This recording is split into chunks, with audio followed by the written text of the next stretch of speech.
जय हिंद दोस्तों, त्यागी trading tips में आपका स्वागत है। दोस्तों, इस वीडियो के अंदर हम बात करने वाले हैं टोटल 3 शेयर के बारे में। सबसे पहले हम यहाँ पर बात करेंगे, डेट फ्री कंपनी है, बहुत ही कम कर्ज है, गुजरात पीपा पाव पोर्ट लिमिटेड। अदानी पोर्ट का नाम आपने ज़रूर सुना होगा। अदानी पोर्ट काफ़ी बढ़िया पैसा लोगों का बना के दे चुका है। शानदार कंपनी का नेट प्रॉफिट रेवेन्यू निकल कर आता है अदानी पोर्ट का। यहाँ पर अगर हम देखने की कोशिश करते हैं तो ये भी गुजरात पीपा पाव पोर्ट मार्केट कैप बहुत छोटा है, 8,000 करोड़ का मार्केट कैप वाली कंपनी है, छोटी कंपनी है। 169 रुपीज़ का शेयर है। जब रिजल्ट आया था काफ़ी नीचे की साइड में शेयर होता था, देखिए नीचे 148 रुपये के आसपास। जैसे रिजल्ट आए तब आपको पूरी जानकारी दी गई, शेयर के अंदर पोटेंशियल है, अच्छा ऊपर की साइड में जा सकता है। रिजल्ट आने के बाद 14% ऊपर तक भाग चुका है। तो काफ़ी ऊपर नीचे होते होते जो ऊपर की तरफ ये रुकता हुआ नजर आता है 160 रुपये के आसपास, वहाँ से अभी इसने अपने आप को आगे बढ़ाया है और आज का हाई मारा है 173.80, लगभग 174 रुपये के आसपास ये पहुंच चुका है। बड़ी बड़ी तेजी, बड़ी बड़ी गिरावटें पहले ये शेयर देख चुका है। तो अपना हाई जो बनाया था 200 रुपये तक के आसपास का, क्या आने वाले टाइम में टूटेगा वो देखना है। आने वाले टाइम में क्या टूट पाएगा क्या नहीं टूट पाएगा। चलिए देख लेते हैं कि रिजल्ट्स कैसे आए थे। दोस्तों, अगर हम यहाँ पर बात करते हैं गुजरात पीपा पाव पोर्ट, 1 साल पहले देख लीजिए 250 करोड़ का रेवेन्यू था, उसके बाद 299 करोड़, 292 करोड़, 317 करोड़, उसके बाद देखेंगे 332 करोड़। ऑपरेटिंग प्रॉफिट भी यहाँ पर देख सकते हैं 147 करोड़, 178 करोड़, 160 करोड़, 223 करोड़, उसके बाद 214 करोड़। इसी तरह से नेट प्रॉफिट यहाँ पर देखा जा सकता है 104 करोड़, 161, 108 करोड़, 142 करोड़, अभी 148 करोड़। कमाल की बात यहाँ पर क्या देखने को मिल रहा है कि कंपनी पे कर्ज बहुत ही कम है, 37 करोड़ का, पहले 79 था। आगे बढ़ सकता है कि देखिए कुछ भी हो सकता है, कंपनी है, ऊपर नीचे होता रहता है। रिजर्व्स 1905 करोड़ का है। एफआईएस की होल्डिंग कितनी होगी? 22% की। डीआईएस की होल्डिंग 13% की, पब्लिक 20% है और प्रोमोटर 44%। तो ये भी एक कमाल की बात है, बढ़िया अच्छा शानदार रेशियो एफआई डीआईएस पब्लिक और प्रोमोटर का। दोस्तों, अगली कंपनी है सेजिलिटी लिमिटेड। आईपीओ के बाद से लेकर अभी तक कोई खास परफॉर्मेंस ये शेयर अभी दिखा नहीं पाया है। जब से आईपीओ आया है तब से लेकर कोई खास परफॉर्मेंस इसकी देखने को नहीं मिली है, लेकिन अपने हाई से ज़बरदस्त इसके अंदर गिरावट हुई थी और गिरावट 37 रुपये तक हुई। अभी बीच में आप देखेंगे कि शेयर नीचे कितना पहुंच गया था, 42 रुपये। 42 रुपये से फिर ऊपर की तरफ गया है, तो ये भी 4-5% का रिटर्न है। तो 44 रुपये के आसपास ऊपर जाता है, फिर नीचे की साइड में गिरावट हो जाती है। अब देखते हैं कि यहाँ से तोड़ पाता है। जो शेयर काफ़ी दिन तक रुके रहते हैं, बड़ी गिरावट में जाते हैं, उन्हीं के अंदर आप अनुमान लगा सकते हैं कि तेज़ी बनती है। पढ़िए इस कंपनी के बारे में, बढ़िया शानदार कंपनी है।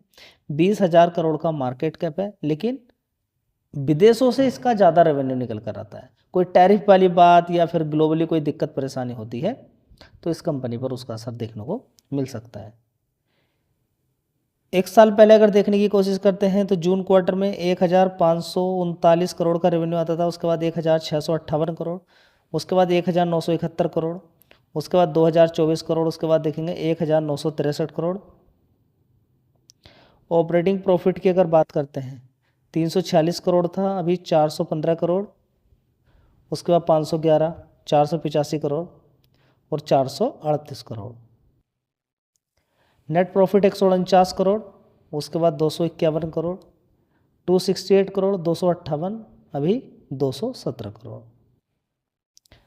एफआईडीएस की होल्डिंग की अगर बात करते हैं तो यहाँ पर आप देख सकते हैं कि कभी एफआईस 3% होते थे, डीआईएस 7%, डीआईएस 7 से 21% हो गए और वो 3 से सीधा 10% के आसपास। एफआईडीएस ने बढ़िया यहाँ पर होल्डिंग बना के रखी हुई है। दोस्तों, अगला शेयर है ओला इलेक्ट्रिक मोबिलिटी लिमिटेड। अगर वोडाफोन जैसा शेयर 6-7 रुपये से 14-15 रुपये जा सकता है, पेटीएम जैसा शेयर 350 रुपये से सीधा सीधा 1700 रुपये जा सकता है। तो ओला को भी मान लीजिए नीचे की साइड में 22 रुपये गया, आगे आने वाले टाइम में जा सकता है। बिजनेस के अंदर तो जान है जी। दूसरी कंपनी बड़ी बड़ी अच्छी शानदार परफॉर्मेंस दिखा रही है। देखिए आने वाला युग ऐसे ही होने वाला है। हाइड्रोजन से चलने वाली गाड़ियाँ, सीएनजी से चलने वाली गाड़ियाँ, सोलर से चलने वाली गाड़ियाँ और इलेक्ट्रिक व्हीकल, इन्हीं का समय आने वाले टाइम में आने वाला है। जिस तरीके से डीजल पेट्रोल के रेट लगातार बढ़ते जा रहे हैं, इन्हीं पर काम होगा आने वाले टाइम में। क्योंकि पॉल्यूशन को देखते हुए जिस तरीके से एनवायरनमेंट के अंदर इतने ज़्यादा चेंजेस देखने को मिल रहे हैं, उन सारी चीज़ों को अगर देखें, फ्रांस के अंदर देखेंगे कितनी ज़बरदस्त आप देखेंगे कि किस तरीके से ग्लोबली आप देखेंगे, कहीं पर आप नेपाल के अंदर देखेंगे, कहीं पर दूसरे कंट्रीज़ के अंदर देखेंगे, कहीं पर बारिश ज़्यादा हो जाती है, कहीं आसमानी बिजली लगातार इतनी ज़बरदस्त गिर रही है कि आंखें लोगों की खुलती जा गई है। तो दोस्तों फ्रांस के अंदर इतनी ज़बरदस्त बिजली का गिरना, 1 लाख से भी ज़्यादा टाइम्स बिजली गिर चुकी है। इतने सारे घर परिवार बर्बाद हो गए, लगातार इतना ज़्यादा बिजली का गिरना। आप समझ रहे हैं? बारिश तो होती है, आप देखेंगे बिजली इतनी ज़्यादा गिरती है क्या? 1 लाख 2 लाख से भी ज़्यादा बार गिर गई हो। समझिए ये किस चीज़ का साइन है।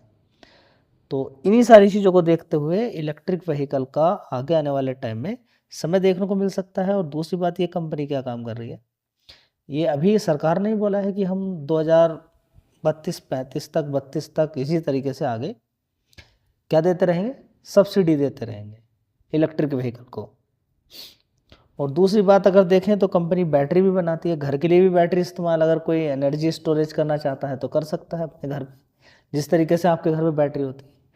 तो इन सारे पॉइंटों को देखते हुए आगे आने वाले टाइम में आप देख सकते हैं, स्टडी कीजिए, मेहनत करनी पड़ेगी। दोस्तों अगला शेयर होगा कोटक महिंद्रा बैंक। तो ये कंपनी के अंदर देखेंगे ज़बरदस्त यहाँ पर अभी गिरावट हुई थी, अभी थोड़े दिन पहले देख सकते हैं 387 तक।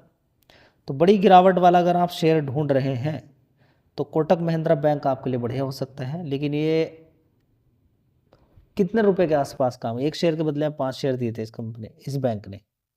उसके बाद बड़ा करेक्शन, उसके बाद और गिरावट हो गई है। तो आने वाले टाइम में और भी ऊपर की साइड में शेयर आपको दिख सकता है। बढ़िया मजबूत शेयर है, लेकिन आपके अकॉर्डिंग कुछ नहीं होने वाला।